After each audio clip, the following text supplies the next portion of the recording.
Trading futures and options on futures involves substantial risk of loss and is not suitable for all traders and investors. Oftentimes in futures trading, you have a high combination of leverage and volatility. And although this could be an equation for opportunity, it's also an equation for risk. So be careful. Only fund your futures trading account with risk capital. My personal definition of risk capital is money I could afford to lose, doesn't change my lifestyle, or overly stress me out. As human beings, we make bad decisions when we're under stress, so be in a good spot. Remember, micro contracts could be friends. Take it easy on the day trade margins. You get plenty of leverage without maxing out on those day trade margins on a regular basis. We'll be taking a look at a real-time simulated live NinjaTrader trading platform today, and none of this should be construed as trade or investment advice. Past performance not indicative of future results. Good afternoon, everybody. Welcome to NinjaTrader Platforms Unleashed. My name is Jim Cagnina with NinjaTrader. Happy Monday. It is September 18th, 2023. We have an awful lot of stuff to talk about. Hopefully everybody had a great weekend and is relaxed and ready to get to work. Joining me live in the chat. The chat is back up, by the way, folks. Joining me live in the chat is Ed Jerkin. Ed is a senior member of the NinjaTrader team, and he will be able to answer just about any question you could think of. And he's also going to feed me some questions on the mechanics of what we're about to talk about today, which is the market analyzer. The market analyzer is more than just a quote board. It's more than just a watch list. It's very highly customizable and a pretty advanced tool on the NinjaTrader Desktop platform. So we're going to build one from scratch. I just wanted to kind of show you what our end results are going to kind of be like. So we're going to toggle over to my desktop right now and take a peek. It's there's columns, there's rows, there's data, there's markets that I'm watching, there's color, there's alerts, there's all sorts of stuff. We're going to build something similar to this, but this is kind of my layout. I wanted to start showing that before we even click the mouse button. So feel free to ask questions in the chat. By the way, Ed will be there. I just wanted to emphasize that. If you don't know where the chat is, go to ninjatrader.com/events. The word events, EVENTS, ninjatrader.com/events. All right, let's get into it. So I'm going to start with my control panel up here on the upper left. This is my control panel up here. This opens up when you log into NinjaTrader Desktop. This is always up when your platform is up and rolling, and it gives me the status of a whole bunch of stuff, including my accounts. It has a little green button there to let me know I'm connected to data. All is good to go. So I want to go ahead and build a market analyzer. And so what I'm going to do is I'm going to move my mouse up to the new menu button on the upper left. I'm going to click on the new menu button on the upper left. It's going to give me a drop-down menu. And there's all sorts of stuff here in the drop-down menu that I could launch from the control panel. I'm going to go to Market Analyzer. It's kind of in the middle, kind of halfway down here in the middle. It says Market Analyzer. I'm going to click on that. It's going to open up a blank canvas. I feel a little bit like Michelangelo right now. I could build it and make it look however I want to do it. So it doesn't, like NinjaTrader is very intuitive. Right. So when you right click on things, you get pop-up dialog boxes that pop up. Let's right click and see what we have. We have this pop-up window that you have that has a whole bunch of options on it. Well, the first thing we need to do is add some instruments or add some markets or add some, we want to see some quotes on some markets. Right. So that's the first thing I'm going to do. I'm going to go to that add instrument and I'm going to go to the right and you'll see some defaults here. Then you'll also see an ability to search for others. So I'm going to go ahead and grab a couple of the defaults here. The E-mini S&P will be the first one. I'm just going to click on it, and it's going to go ahead and shoot up kind of a default look, right? We have the instrument or the market. We have the ask price. We have the bid price and the last price. I'm going to go ahead and build out a quote board here. So I'm going to go right-click. The second one I want to add, well, let's add all the stock index futures together. And I don't see the NQ on here, although I see the micro NQ, but I don't see the NQ. So I'm going to go down to search, and it's going to give me a search box. And it's kind of a smart search box.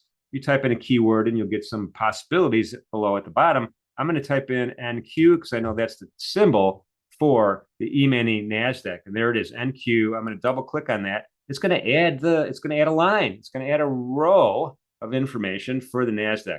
I'm going to right click. I'm going to keep doing this until I get all of my stock index futures up here that I want. Again, I'm going to go to search and I'm going to look for the Dow. You could type in the word Dow if you want. It's kind of a smart search, and you can scroll down to find the ticker symbol that you want. That's YM. I know that. I have that memorized. So I'm going to double click on that and I'm going to add the Dow. I'm not done yet. I'm going to add the Russell 2000. I'm going to go ahead and right click, go to add instruments. And I'm going to go down to search. And I know the Russell is RTY. So I'll go ahead and add RTY, and I'm going to scroll down until I see the futures. The search box has, descriptions, and it has the type of instrument, right? There's stock instruments, there's futures instruments. RTY is right here. Double click. I'm going to add that. So these are my main stock index futures, right? These are the main ones I want to see. I'm going to add some more, though. I'm not done yet.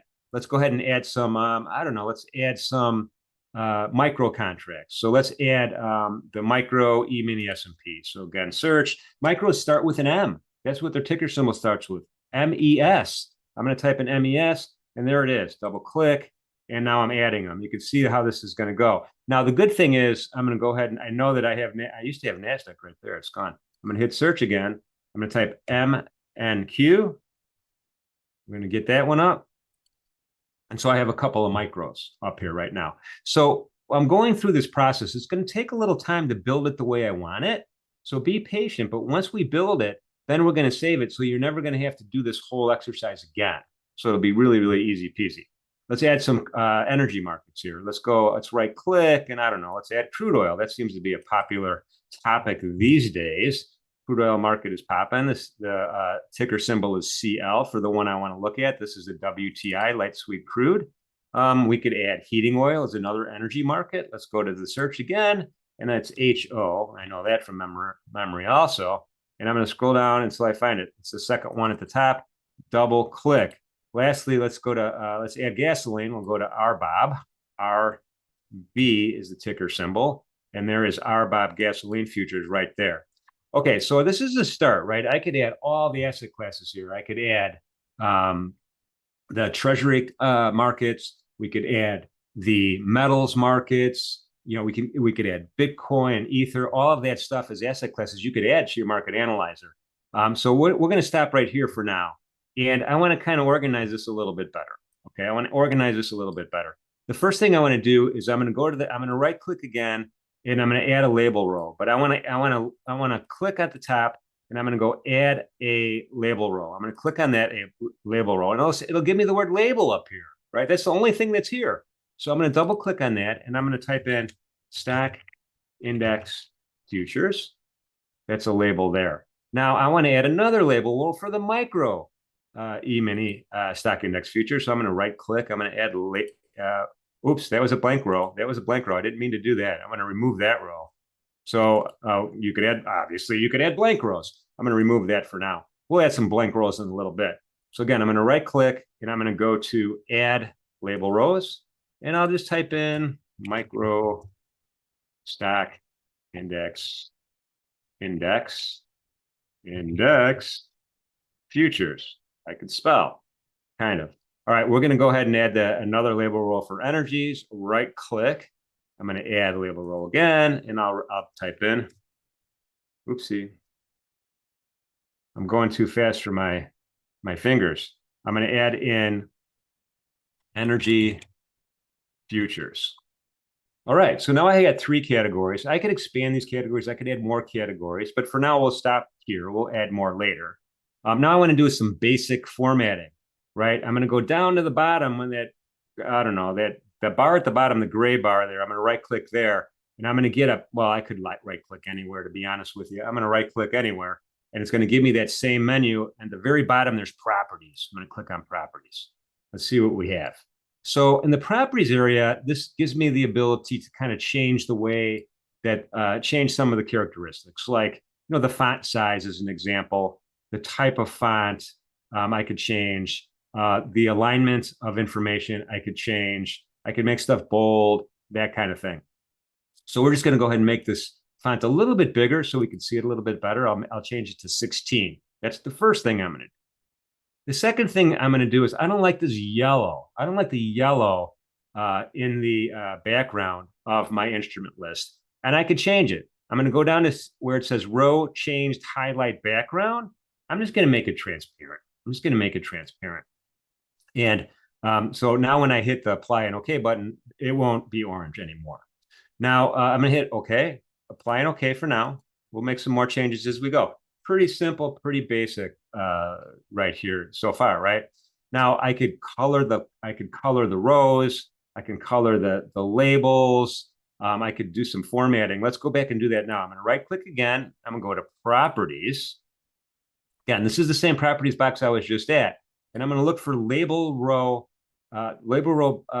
background. Now in NinjaTrader, when you see background, that's going to be like the background of the cell or the background behind the actual words. Label row foreground means the text. That's kind of what that means. So label row background, and we're going to go with the NinjaTrader colors today. We'll make it orange, and I'm going to hit apply. And you can see, I'll just move this out of the way. You can see now I have labels that are, now it's starting to, strike out, stand out at me, right? It's starting to sizzle a little bit. So that's pretty good. All right, I'm not going to change anything else for now. I'll just keep it at okay. And we are so far so good. Everybody with me? If I'm going too fast, type in a question for Ed, tell me, and Ed will tell me to slow down or backtrack or do something different. Let's add some columns now. We could add or remove columns really easily on the market analyzer. And right, the default is the instrument or the market name, the ask price, the bid price, and the last price. I'm going to go ahead and add a couple of columns. I'm going to right click and I am going to click on columns. That's pretty intuitive. It's right there. It's on the drop-down menu, columns. Let's see what we got. It's going to open up a dialog box, right? It's going to open up a dialog box. And this dialog box has the columns that are already configured are already there, right? Instrument, ask price, bid price, last price. But there's other stuff that we could add, right? There's other columns that we could add. So let's start out slow here and let's add some of these things. Now, some of these won't apply, some of these will apply, but let's go ahead right off the bat and add net change. I'm going to double click on net change, and it's going to bring that available down to the configure section. So once it's in the configure section, I'm going to make sure the net change is highlighted, which is going to activate the properties window on the right side. And I'm going to see here, I have right off the bat, I have some potential information I could display that might be different than the default, right? So percent is the default. I like to change this to points. You could change it to any of these options if you want, but I'm going to change it to points. It'll tell me what the net change is from the previous day in points. We'll go ahead and do that and add that. Now, again, it's going to ask me for some visuals. The background's transparent. The foreground is black. I'm cool with that. We're going to leave that alone for now. But I am going to color code some of the cells. And I'm going to do that. You see under conditions where it says cell, I'm going to click on conditions. This is super cool. You click on conditions and you get another box, right? And I could start customizing. I'm going to click add. And the very first thing it says change cell if value equals 0, right? So I want to change the foreground from black to green, right? On the following condition. If it's greater than or greater than an equal, either way, I'm going to change it. And then the value, I could pick a specific value, right? You don't have to pick, you should pick a specific value. So for instance, and this is kind of like an alert almost, where I could go ahead and change that value to what, I don't know, let's change it to 42. Let's say my magic number here for the E-mini S&P is going to be 4510. So 4510. And I'm going to apply it to the ES, right? You could search too. There's a pretty cool little thing there. I'm going to search, and then I'm going to hit OK and apply. Now, when I do that, I have my net change column here, and then it'll color code that particular column when we hit that particular condition, right? Right now it's black, right? I don't want to see it, and I don't want to see it change from black to green until we get to my price. We're not there yet. So that's one way it's kind of a visual color alert, if you will, to add that net change that way. Again, feel free to type into the chat if anything's going too fast or too slow. The other thing I'm going to add is daily volume. I want to see my daily volume. I'm going to right click. I'm going to go to columns, and I'm going to look for daily volume. And there it is. Daily volume is right here. I'm going to double click it. It's going to bring it down to the configured section. And then once it's down to the configured section, I'm going to highlight daily volume. And I'm going to see if any of these change, if I want to make any changes. And again, I could do the same color coding thing as well if I wanted to, but I'm not. I'm just going to add it. I'm going to hit apply and OK. Now it's on the chart now, right? Now, maybe I don't want some of these columns. Maybe I don't want ask price or bid price, right? So I can go back to the configured section, highlight ask price, and I can remove it by clicking on the remove button down here. Same with bid price. I could click it and hit the remove button. And so now when I hit apply and OK, I have last price, net change, and daily volume. Pretty straightforward. So far, so good, right? All right. Let's do some more stuff because there's a lot more columns we could add, right? Not only could we add basic information, but we could add indicator columns as well. Let's right click and see what we got. I'm going to hit columns again. And we could add indicator data to a column pretty easily. Now, one of the tricks here, and we'll add some of these other columns a little bit later, but let's go ahead and add an indicator. I'm going to look for the word indicator. I'm going to double click on it, and it's going to open up it's going to send that indicator down to the configured section, but it doesn't know which one I want yet, right? It doesn't know. So the default is the first one, which is ADL. So once I click on that, I'm going to go to the right-hand side, and I'm going to be able to change it to something else. Let's hit that drop-down menu here and I'm going to pick average true range, because this is something me and Tom Schneider look at every morning at the opening range. I'm going to click on that average true range. I'm going to keep the period at 14. I'm going to keep the input series the same based on the last price. And I'm going to associate it with my 10-minute chart. So I'm going to put value at 10 right here. The other thing that's kind of important, I'm going to add some data here. Days back, I'm just going to put 365. I'm going to put 365 days of back data that it will use to calculate this. Now, I'm going to keep moving down where it says calculate, and I'm going to say on each tick, I want to see it move around in real time. I'm going to hit apply and OK. And it's going to add that. It'll take a second to populate once you first put it in there because it's doing all the math now behind the scenes. And then we'll have our average true range on a 10-minute. And there we go. It's populating it now. It's coming in right now. So again, we could color code these as well if we want. And I'm going to leave these black for now because the next column we are going to color code, because the next one we're going to add something else right now, which I think is also pretty cool. Again, we're going to go to columns. We're going to click on the word indicator on the upper left in the available section. And then, oopsie, I did instruments, my bad. So we're going to go to the available column, and we're going to find the word indicator. I'll double click on that. And again, it'll default to ADL, but that's okay because I know I'm looking for something different. In this case, I'm going to do ADX, right? We're going to do ADX, and I'm going to put the ADX in there. Period 14, again, value 10. And I'm going to use days back 365. Trading hours, we're going to leave blank. That'll default properly. Calculate on each tick. And I'm going to click on that. And then I'm going to hit the apply button. It's going to add that column as well. I'll hit OK. And there we have it. There's my ADX. Now I remember that 25 is a magic number here on ADX. So I want to color code it. Right, let's go back here and color code this ADX. And I'm going to go to columns again. And I'm going to find my configured ADX 14 down here. And then I'm going to go to cells, condition cells. And I'm going to add conditions. I clicked twice really quickly. My bad. Let's click one at a time. I click once, change cell if value equals 0. Okay, so I'm going to go to the right-hand side here. Now, if it's over 25, I want it to be green. So I'm going to say color for foreground green. And then I'm going to say change the condition to greater than or equal to 25. That's condition 1. But I'm going to add another condition 2. And I'm going to say I'm going to do the same thing, only I want it to be red. I'm sorry. I want it to be red if the condition is less than 25. I'll hit OK, I'll hit apply, and I'll hit OK. And so, well, there's a lot of things less than 25 right now.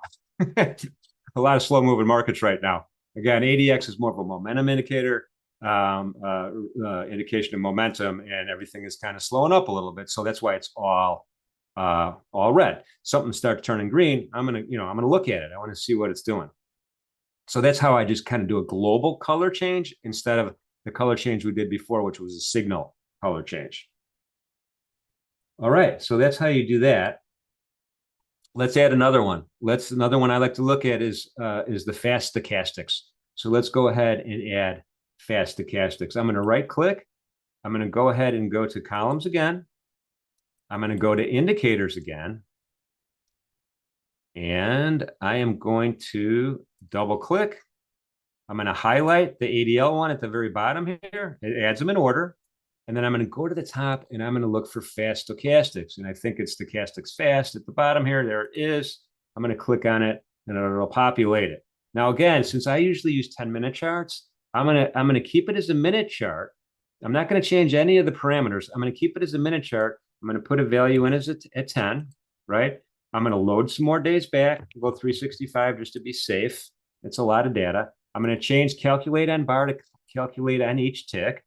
And then again, I'm going to go through the conditions thing, the color code stuff. So we'll click once and I'm going to hit the add button. And then the first one again, the magic number here is 80, right? So if we're above 80, so I'm going to say greater than or equal to, then I'd like it to be green. I'm going to go ahead and add another condition.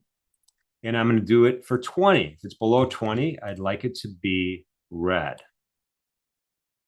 I'm going to hit, well, I'm sorry, I didn't change conditions. Conditions now has to be less than or equal to 20 to be red. Greater than or equal 80, less than, equal 20. I'm going to hit OK, hit apply, and OK. And so now I have it. Now everything between 20 and 80 is black, right? I could do another condition to say everything between is, purple or whatever color that I would like for it to show up as. So you could add these indicators column by column by column. We have 3 of them right now. Is my look and feel. You could add as many or as few as you want. It's really kind of that easy to do. All right, what else could we do with this thing? Well, we could add alerts. Let's go ahead and right click and add an alert. Oh, there it is. It's right there in the column. Add an alert.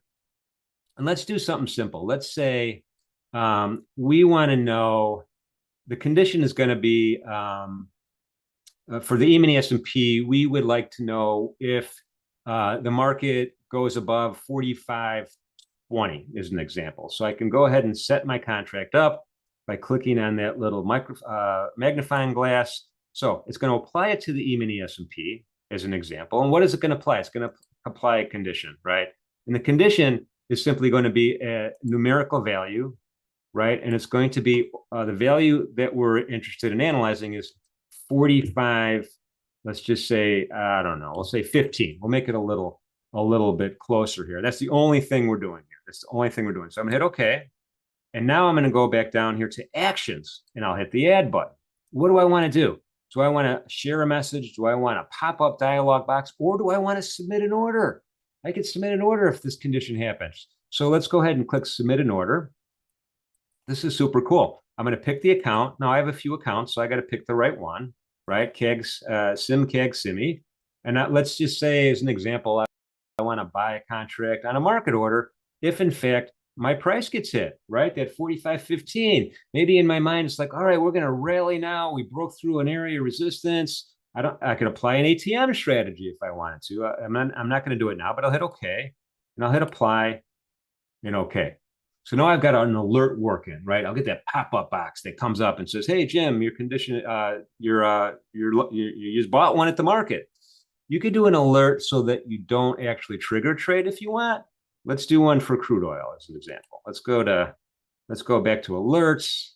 And let's say I'm going to pick a new alert. I'm going to add a new one on the left. Alert number 2, it's called. And I'm going to look for a crude oil. So I'm going to type in CL, crude oil futures.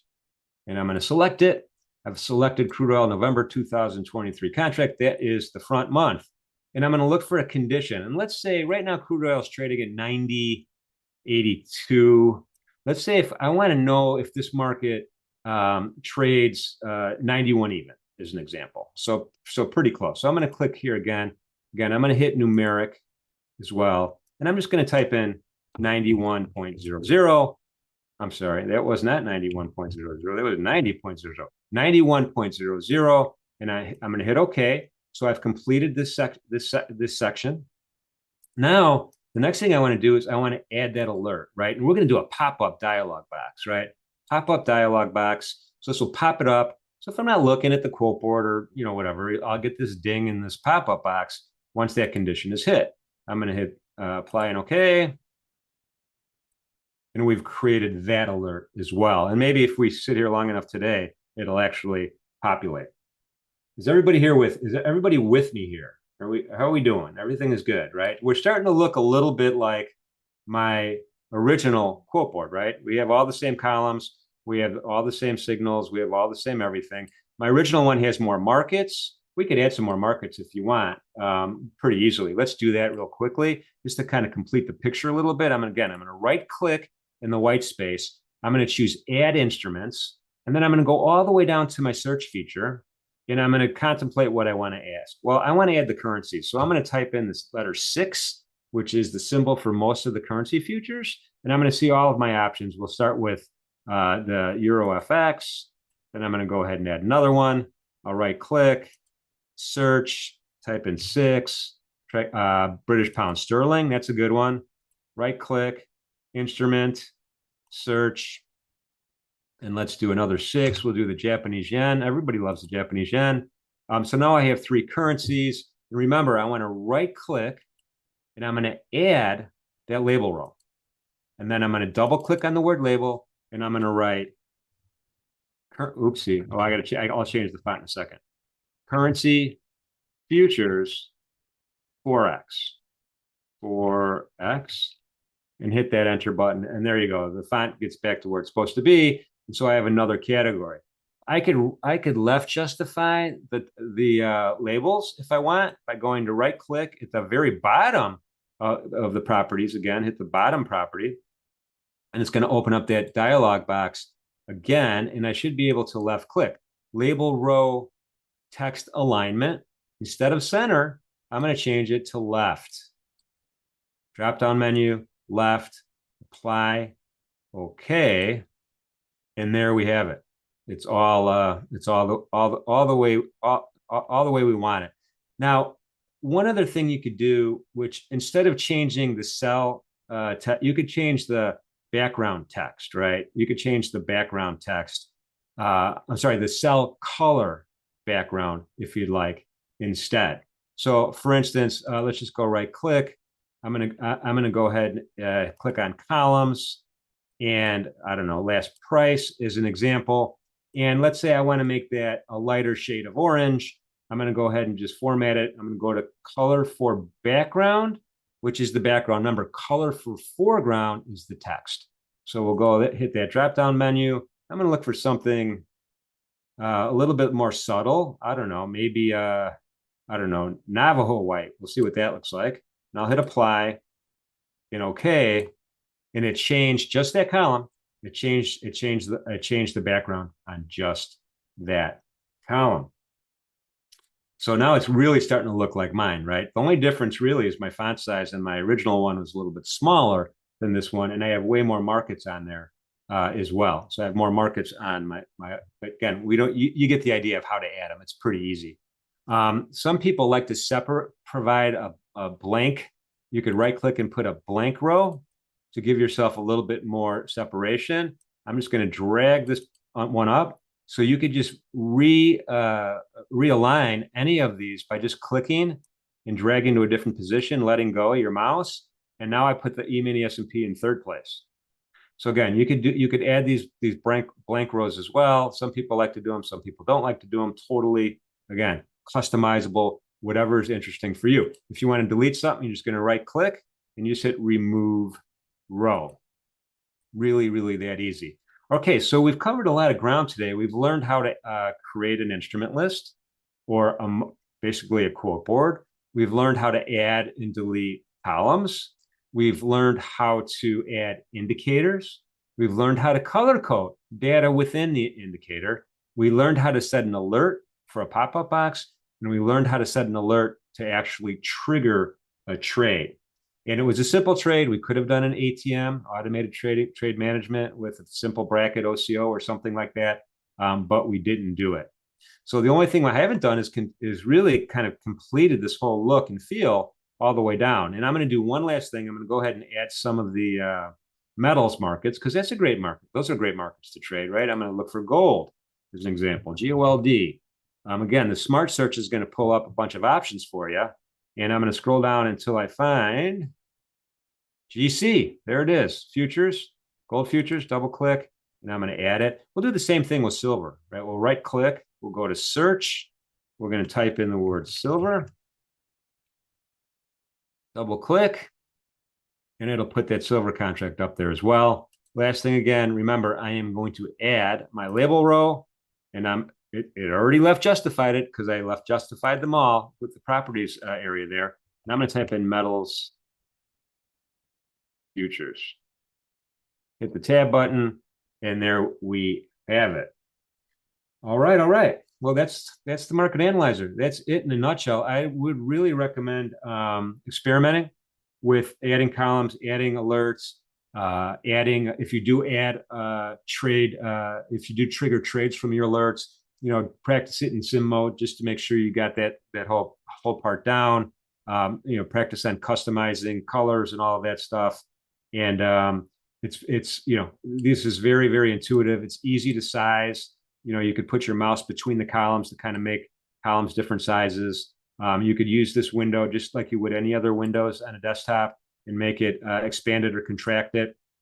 It's super easy. Other thing you could do is you could have more than one market analyzer. So, and there's two ways to do it. One way is just to go to the control panel and pop open a new instance of the market analyzer. The other way to do it is at the very bottom here, you can hit that plus button, that little plus button down here, and it gives you another blank canvas, and you could create something completely different on this with this tab, right? Maybe we just wanted to have a couple of different columns up at the top, right? We didn't want to have the same columns at the top as an example, because maybe you wanted it to squeeze it into a different part of your layout. I don't know, but you could do that with the tab button at the bottom here. And you could have as many of these open as you want. And of course, you could have a second instance of the market analyzer open like I do. I have two instances open right now. And it's really, really, really easy. Now, one last thing I do want to show, I think it's kind of an important element of the market analyzer. I'm going to shrink this down a little bit. I'm going to open up a chart really fast. Let's go to, here, I got one right here. I got a monthly chart right here, open, high, low, close. A monthly chart. And you can see on my chart, on my monthly chart, hang on a sec, let me just kind of make this a little bit better for everybody to see. Let me kind of push this up here. Again, I can manipulate this however I want to make it the most outstanding layout in the world, which I think mine is, by the way. Notice I have this little orange square instrument link. I have it set at orange. You could set it at any color you want. I'm just going with the team colors here, orange. Now I'm going to go over to my market analyzer, and I'm going to click on that same instrument link. You see how I move my mouse over and it says instrument link? I'm going to click on that, and I'm going to click on orange. And now these colors are synced, right? So now when I click on one of these, one of the markets, it's going to change the chart. So I just clicked on the NASDAQ. It changed the chart to a NASDAQ. And since I also have my trading ladder color coded with that instrument link, it changed my depth of market, my SuperDOM as well. So by having that selected, color synced, then you could go ahead and just click on a different market. And it will change all the other windows in your screen if you want to do it that way. You don't have to do it that way. You could manually change anything you want really easily through the instrument dialog box on every window. But this is kind of a quick fix there. All right, so we did it. Now we're not quite done yet, right? We have a market analyzer all set up the way we want it. I'm just going to position it to where I want it on my desktop. Now, when I'm done for the day, right? When I'm done for the day, I'm not going to close out this X button on the market analyzer. Don't do that. Don't close out the X button on the market analyzer. If you're happy with all the data you have on there and how you have it all laid out, don't do that. Instead, close the control panel up here with this X. Click on it. And they'll say, do you want to save your workspace?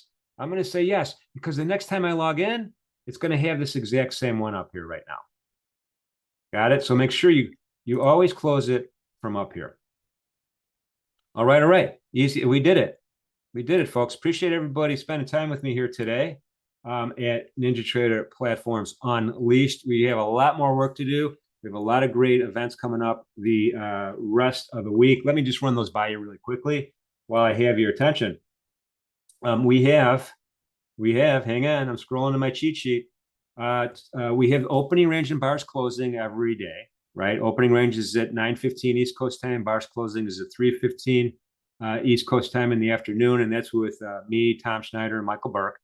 We also have special events on Tuesday. Traders Workshop is this week with Tom Schneider and a special guest, James Thorpe of Trade Day, talking about solid risk management approach. Traders Workshop is for ecosystem vendors to come and talk about their products and their analysis techniques. It's a very powerful show. Wednesday, See the Futures. My special guest is Jimmy Iorio, and we're going to be talking about the Fed. It's all about the Fed, pre-Fed announcement day. So that's Wednesday. Thursday, Develop Your Edge with Anthony Credelli. They're going to Tom and Anthony are going to talk about keys to trading consistency. And then Friday in the middle of the day, I'm saving the best for last. Friday in the middle of the day is Technical Analysis Explained with Tom Schneider, and he is a special guest. This is a real special guest. This is Michael Burke from NinjaTrader, and they're going to be talking about the Ikamuchi Cloud. So that's a full week of stuff, a lot of work to do. Hopefully, guys, you could visit here. Feel free to participate in the chat, ninjatrader.com/events. And hang on, I just got a little note here. See if this is something I need to talk about. No, we're good. So appreciate everybody being here today. Most important message, remember, folks, be safe out there. Be good to each other. Thanks for coming.